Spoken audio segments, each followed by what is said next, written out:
Right then, people, we're back inside the building. How are we doing this morning? Welcome back to Breakfast with KXVU. Just gone 3 minutes past 9 here, and we are jumping into a conversation with today's very special guest. Sutty is on the line. How are you doing? Yeah, I'm good, thanks. How are you? I'm good. It's wicked to have you on the line. I feel this is one that's kind of been in the works for a while, even though we only sort of started speaking about doing it quite recently. Obviously, you've been working quite closely with Jake Bob over the years, and obviously we've had Jake Bob on the show 1,000 times. I feel this is one that was always going to happen eventually. Yeah, definitely. Yeah, I've been looking forward to it. Wicked, man. Glad we're doing it. Well, I'm looking forward to getting into the conversation because obviously with this show we get a lot of different guests from different backgrounds, different sorts of areas of the music industry more than anything else. So I like to give the first section. I like to give the guests in the first section a bit of an opportunity to kind of explain where they're from, their sort of history and stuff. So for those who aren't aware, who is Sutty? So I am a singer-songwriter and a flautist. And I live up in Manchester. My family all live in Wales, so I don't have a northern accent as much as I'd like one. And I just kind of write sort of, at the moment, hip-hoppy beats with like soulful vocals over the top. And I like collaborating with a lot of like different producers. I kind of enjoy a lot of different genres. Like 140 and drum bass and you name it. Yeah, I'm on it. Wicked, man. So kind of with that then, obviously, so how long have you been in Manchester? So I studied here a couple of years ago, went back to Wales to save up some money, and then moved here in March. So just during the lockdown, basically. Okay, cool. So I mean that's quite interesting then, because obviously Manchester's kind of known around the UK for having a really, really rich musical history, and obviously having a lot of community level in regards to the scene up there. Like with yourself, how long have you been in that sort of realm of making music then? So up in Manchester, because when I came up here the first time, I studied at BIM, which is like a music school. Of course. Met a lot of people through that, and I've been making music for years and years. And then the Manchester music scene, like you said, is just amazing, and there's a lot of support there for upcoming artists. People are easy to talk to, get collabs with. So yeah, I'm just trying to kind of, obviously it's been a little bit difficult with lockdown, moving here, but just trying to kind of like break into the Manchester music scene a little bit, get my name out there with like other Manchester artists, anyone living up here. And just trying to kind of make some music with some new faces. Wicked, man. So kind of influence-wise then, obviously you spoke a fair bit at the beginning about making kind of more hip-hop style instrumentals and songs in general with a sort of soulful edge. Where do you think that influence comes from for yourself? So I reckon when I was little, there's a lot of sort of, my dad played a lot of sort of Marvin Gaye and like Curtis Mayfield and these amazing like sort of soulful like singers, like legendary singers, Dusty Springfield as well. And then obviously like while I was growing up, it was kind of like the 2000s, that sort of scene of like R&B music and sort of, you know, like even things like Britney Spears and like pop music and stuff like that. So I think it was kind of like an amalgamation of like those sort of like earlier things that I was exposed to, like soul music, into sort of pop. And then when I was like in my teens, I got really into sort of the UK hip hop scene, like listening to sort of all the people on High Focus, and sort of realised like maybe there's a little bit of a gap there for a female singer over those sort of beats.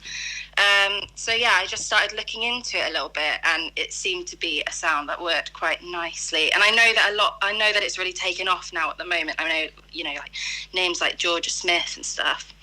But yeah, I think it's a really good time for that sort of sound at the moment. So yeah, I've just been working on stuff like that. Alongside other genres, but that's my main focus. Definitely. No, it's really interesting to kind of hear the backstory behind it as well, because obviously, again, Manchester being there's such a strong history of sort of singer-songwriter, kind of that sort of singer-songwriter background, and obviously the scene up there seems to be thriving even though we are in this lockdown situation at the moment. It definitely feels like a real hub of UK music. Like, how easy did you find it to kind of integrate with that scene? Like I said, like it's really, really welcoming up here. Like people are really keen to just be really creative and collaborate, even if you haven't really got much of a name for yourself. People seem to be really friendly and like open to sorting you out with beats, and sort of someone who interviewed me a couple of years ago, she's called Emma Rose, and she had a radio show on Manchester Live. Manchester Live, and she kind of put me in touch with quite a few people around Manchester, and she was a real like moment for me. She's great actually, and she put me in touch with quite a lot of like hip hop artists in Manchester. There's a great collective called Kumo, so I've got some stuff with them coming soon. But yeah, I think there was also there's a platform called Manchester Finest, and they do like sort of live videos and stuff, and I mean they've got like loads and loads of followers, and my social media is pretty sort of humble.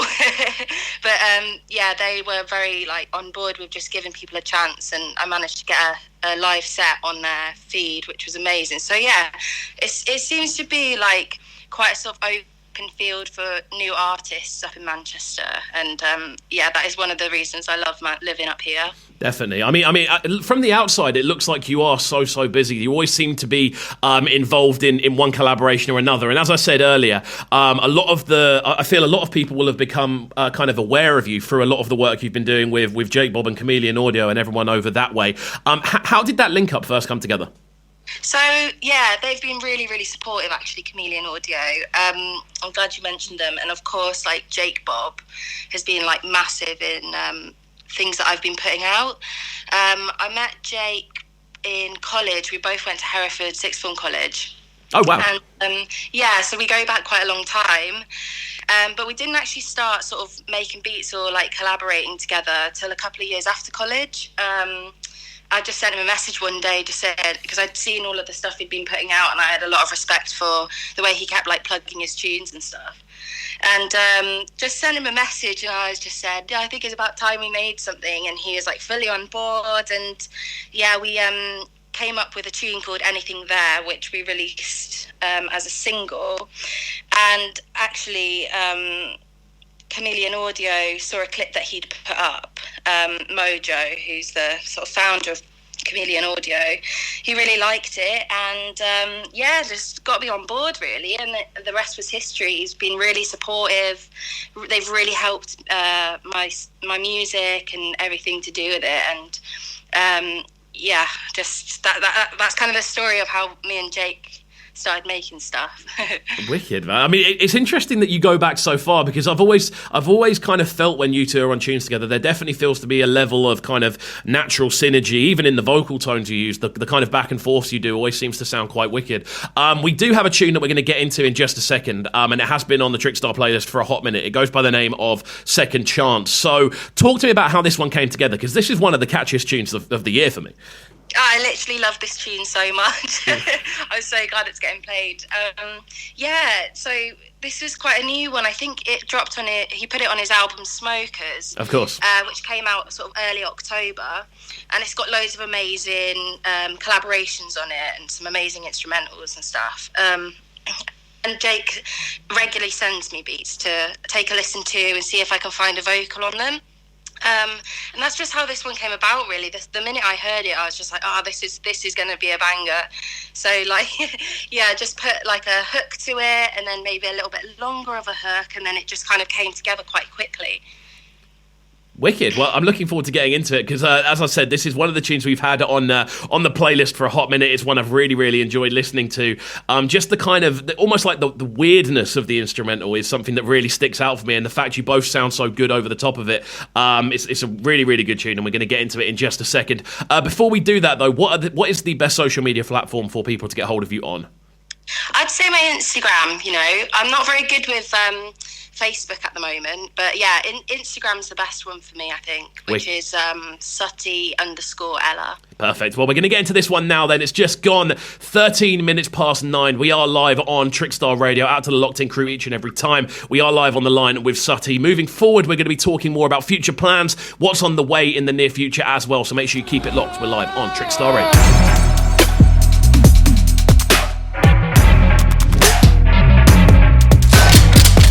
Breakfast with CubCalvu. Trickstar Radio.